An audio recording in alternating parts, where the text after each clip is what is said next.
അപ്ഡേറ്റ്സിലേക്ക് പോകാം. അതിനു മുന്നേ ചാനൽ സബ്സ്ക്രൈബ് ചെയ്യാത്തൊരു ചാനലൊന്ന് സബ്സ്ക്രൈബ് ചെയ്യുക. അപ്പോൾ ഇന്ന് ലൈവിൽ നമ്മൾ ഗബ്രിയും ജാസ്മിനും സംസാരിച്ചു കൊണ്ടിരിക്കുകയാണ്. ഇവരെ സംസാരം ഇനി 2-3 ദിവസം കൂടി നിൽക്കുള്ളൂ. വൈൽഡ് കാർഡ് കയറിക്കഴിഞ്ഞാൽ ഗെയിം എല്ലാം അടിച്ച് തിരിച്ച് മാറ്റും. പുറത്തുള്ള കാര്യങ്ങളൊക്കെ മനസ്സിലാവുമ്പോൾ ഈ ഗെയിം മാറും. അപ്പോൾ 2-3 ദിവസം കൂടിയൊക്കെ ഈ സംസാരമൊക്കെ ഉണ്ടാവുള്ളൂ. അപ്പോൾ ഇന്നലെ മുതൽ സാധാരണ അവിടെ ബിഗ് ബോസ് ഹൗസിൽ ഇവർ രണ്ടുപേരും കെട്ടിപ്പിടുത്തവും ഉമ്മ വയ്ക്കലൊക്കെയാണ്. അപ്പോൾ ഇന്നലെ മുതൽ ഗബ്രി ജാസ്മിനെ കടിക്കുന്നില്ല. അപ്പോൾ ജാസ്മിൻ എന്ന് ചോദിക്കുകയാണ്, എന്താ നീ എന്നെ കടിക്കാത്തത്, ഇന്നലെ തൊട്ട് കടിക്കുന്നില്ലല്ലോ എന്നൊക്കെ. അപ്പോൾ ഗബ്രി, നിനക്ക് വീട്ടിൽ പോകേണ്ടെന്ന് ആഗ്രഹമൊന്നുമില്ലേ, ഇവിടുന്ന് കാണിച്ചു കൂട്ടുന്ന കണ്ട വീട്ടിൽ കയറ്റില്ല, അങ്ങനെയൊക്കെ ഗബ്രി പറയുന്നുണ്ട്. അപ്പോൾ ഗബ്രിക്കും ജാസ്മിനും അറിയാം ഇവിടെ കാണിച്ചു കൂട്ടുന്ന വീട്ടിൽ കയറ്റാൻ പറ്റാത്തൊരിതിലേക്ക് മാറുന്നു. അപ്പോൾ അങ്ങനെയൊക്കെ ഗബ്രി ഇന്ന് ചോദിക്കുന്നുണ്ട്. പിന്നെ പോകുന്നതിന് മുമ്പ് ഉമ്മ വെക്കണം, കെട്ടിപ്പിടിക്കണം, ഞാൻ നിൻ്റെ ഭാര്യയാണോ എന്നൊക്കെ ജാസ്മിൻ ചോദിക്കുന്നുണ്ട്. ഇതൊക്കെ ചെയ്യാൻ എന്താണെന്നൊക്കെ. അപ്പോൾ ഇവർക്കറിയാം ഇവരവിടെ എന്തൊക്കെയാണ് കാണിച്ചു കൂട്ടുന്നത്, അത് പുറത്ത് ഏത് രീതിയിൽ പോകും, അത് എങ്ങനെയൊക്കെ ആകും എന്നൊക്കെ അറിയാം. എന്നാലും ഇവർ ചെയ്യുന്നുണ്ട്. പക്ഷേ ഇത് 2-3 ദിവസം കൂടിയൊക്കെ ഉണ്ടാവുള്ളൂ. കാരണം പുതിയ വൈൽഡ് കാർഡ്സ് വന്നാൽ ഗെയിം ഫുള്ളായിട്ട് മാറും. അപ്പോൾ ഇനി വരാൻ പോകുന്ന വൈൽഡ് കാർഡ്സ് ചില്ലറ ടീംസൊന്നും അല്ല. വരാൻ പോകുന്നത് വലിയ വലിയ വമ്പന്മാരൊക്കെയാണ്. 6 പേരൊക്കെ ഉണ്ട്. 5 പേര് നാളെ എന്തായാലും വൈൽഡ് കാർഡായി കയറുമെന്നൊക്കെയാണ് അറിയാൻ സാധിച്ചത്. ഗെയിം അടിച്ച് തിരിച്ച് മാറ്റിയിടാൻ പറ്റുന്നവരൊക്കെ ആ കൂട്ടത്തിലുണ്ട്. അപ്പം 2-3 ദിവസത്തേക്ക് ജാസ്മിൻ ഗബ്രി കണ്ടൻറ്റ് ഉണ്ടാവുള്ളൂ. അപ്പോൾ അതിനു മുന്നേ എന്തെങ്കിലുമൊക്കെ സംഭവിക്കുമെന്ന് നമുക്ക് കണ്ടറിയാം. ഇവർ വൈൽഡ് കാർഡ്സ് കയറിക്കഴിഞ്ഞ് ഈ ജാസ്മിനും ഗബ്രിയും അടിച്ച് പിരിയുമോ, അതോ ഇവർ രണ്ടാളും ടീമായി ചേർന്ന് ഇനിയും മറ്റവർക്കെതിരെ വൈൽഡ് കാർഡ്സിനെതിരെ പോരാടുമോ എന്നൊക്കെ കണ്ടറിയേണ്ടതാണ്. എന്തായാലും കയറിക്കഴിഞ്ഞാൽ വൈൽഡ് കാർഡ്സിൻ്റെ ടാർഗറ്റിൽ 2 പേരെന്തായാലും ജാസ്മിനും ഗബ്രിയും ആയിരിക്കുമെന്ന കാര്യത്തിൽ യാതൊരു സംശയവും വേണ്ട. അതെന്തായാലും ഉറപ്പായിരിക്കും. പിന്നെ ജിൻഡോ ഉണ്ടാകാനുള്ള ചാൻസ് ഉണ്ട്. ജിൻഡോ ഒരു ടാർഗറ്റ് ആയിരിക്കും.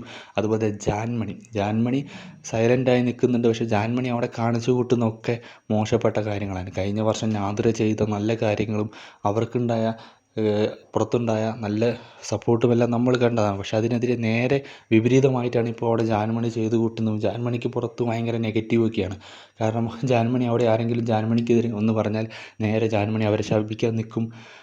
അവർക്ക് അങ്ങനെ പറ്റിപ്പോട്ടെ ഇങ്ങനെ പറ്റിപ്പോട്ടെ എന്നൊക്കെ ജാൻമണി പറയുന്നത് നമ്മൾ കണ്ടതാണ്. അപ്പോൾ അതുകൊണ്ട് തന്നെ ജാൻമണി ഒരു ടാർഗറ്റഡ് ആയിരിക്കും. അതുപോലെ തന്നെ നമ്മുടെ ഗബ്രിയും ജാസ്മിനും ടാർഗറ്റ് ആയിരിക്കും. പക്ഷേ നോറ ടാർഗറ്റ് ആവാൻ ചാൻസ് ഉണ്ട്. കാരണം നോറ അവിടെ കളിക്കുന്ന കുത്തിത്തിരിപ്പ് ഗെയിമാണ്.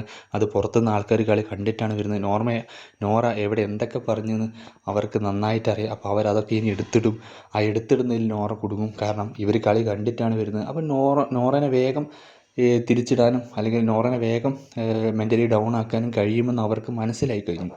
ഒന്ന് പറഞ്ഞ് രണ്ടാമത്തേന് നോറ കരയുമെന്നൊക്കെ മനസ്സിലാക്കി കഴിഞ്ഞത് കൊണ്ട് തന്നെ ഇനി വരുന്ന വൈൽഡ് കാർഡ്സ് നോറേനെ ടാർഗറ്റ് ചെയ്യും. അതും യാതൊരു സംശയവുമില്ല. അപ്പോൾ നോറ അതിൽ വീഴുകയും ചെയ്യും. നോറ വേഗം മെൻ്റലി ഡൗൺ ആവുകയും ചെയ്യും. അതുപോലെ തന്നെ ജിൻഡോ നന്നായിട്ട് ഗെയിം കളിച്ചിട്ടുണ്ട്. മറ്റേ നമ്മുടെ റോക്കിയുടെയും സിജോയുടെയും പുറത്താകലിന് ശേഷം ആ ടീമിനെ ഒന്ന് ഒരാഴ്ചയായി ഉണർത്തി നിർത്തിയത് ജിൻഡോയൊക്കെ തന്നെയാണ്. പക്ഷേ ജിൻഡോ പറഞ്ഞതിൽ കുറേ പ്രശ്നങ്ങളുണ്ട്. അതുപോലെ തന്നെ ജിൻഡോ ഇടയ്ക്കിടയ്ക്ക് കളവുകളും പറയും. ആ കളവുകളൊക്കെ പുറത്തുനിന്ന് കളി കണ്ടുവരുന്നവർക്ക് നന്നായിട്ട് അറിയാം. അപ്പം ജിൻഡോനെ എങ്ങനെ ടാർഗറ്റ് ചെയ്യണം, ജിൻഡോനെ എവിടെ എങ്ങനെ പറയണം എന്നൊക്കെ അവർക്ക് നന്നായി മനസ്സിലായി കഴിഞ്ഞിട്ടുണ്ട്. അപ്പോൾ അവർ ജിൻഡോനെയും ടാർഗറ്റ് ചെയ്യാൻ ചാൻസ് വളരെ കൂടുതലാണ്. പിന്നെ ആരാണ് നമ്മുടെ ഗബ്രിയും ജാസ്മിനും. അവരെന്തായാലും ടാർഗറ്റഡാണ്. അവരവിടെ കാണിച്ചു കൂട്ടുന്നതും എല്ലാം പുറത്ത് നെഗറ്റീവായിരിക്കുമെന്ന് പുറത്തുനിന്ന് അകത്തേക്ക് കയറുന്നവർക്ക് നന്നായി അറിയാം. അവരെ ടാർഗറ്റ് ചെയ്ത് അവർക്ക് എന്തായാലും നല്ല സപ്പോർട്ട് കിട്ടുമെന്നും പുറത്തുനിന്ന് വരുന്നവർക്കറിയാം. അപ്പോൾ എന്തായാലും അവർ ഗബ്രീനെയും ജാസ്മിനെയും ടാർഗറ്റ് ചെയ്യും എന്ന കാര്യത്തിൽ യാതൊരു സംശയവുമില്ല. പിന്നെ അവിടെ ടാർഗറ്റ് ആവാൻ വേറെ ആരുമില്ല. ഇപ്പോൾ ബാക്കിയുള്ള നല്ല കണ്ടൻസിലൊക്കെ പുറത്തായി കഴിഞ്ഞു. നമ്മുടെ റോക്കി പുറത്തായി, സിജോ പുറത്തായതാൽ സിജോ തിരിച്ചു വരുമെന്ന് നമുക്ക് പ്രതീക്ഷിക്കാം. അതുപോലെ തന്നെ രതീഷ് നെഗറ്റീവ് കണ്ടൻറ്റാണ് കൊടുത്തിരുന്നെങ്കിലും അവിടെ കണ്ടൻറ്റ് കൊടുത്തിരുന്ന മത്സരാർത്ഥിയാണ്. രതീഷ് പുറത്തായി. അപ്പോൾ ഇനി വരാൻ പോകുന്നത് നാളെ 4, 5, 6 വൈൽഡ് കാർഡ്സ് അകത്തേക്ക് കയറും. ആ വൈൽഡ് കാർഡ്സ് നല്ല ഓളം അവിടെ സൃഷ്ടിക്കുമെന്ന് തന്നെയാണ് അറിയാൻ സാധിക്കുന്നത്. കാരണം അങ്ങനത്തെയുള്ള വൈൽഡ് കാർഡ്സാണ് കയറാൻ പോകുന്നത് എന്നാണ് നമുക്കറിയാൻ സാധിച്ചത്. ഇനി എന്തൊക്കെ സംഭവിക്കുമെന്ന് കണ്ടു തന്നെ അറിയാം. എന്തായാലും ഇപ്പം ഒരേ ഏരിയയിലാണ് കളി പോയിക്കൊണ്ടിരിക്കുന്നത്. ആ കളി മാറും. നാളത്തോടെ വൈൽഡ് കാർഡ്സ് കയറുന്നതോടെ ആ കളി മാറുമെന്നാണ് ഏകദേശം ഉറപ്പാണ്.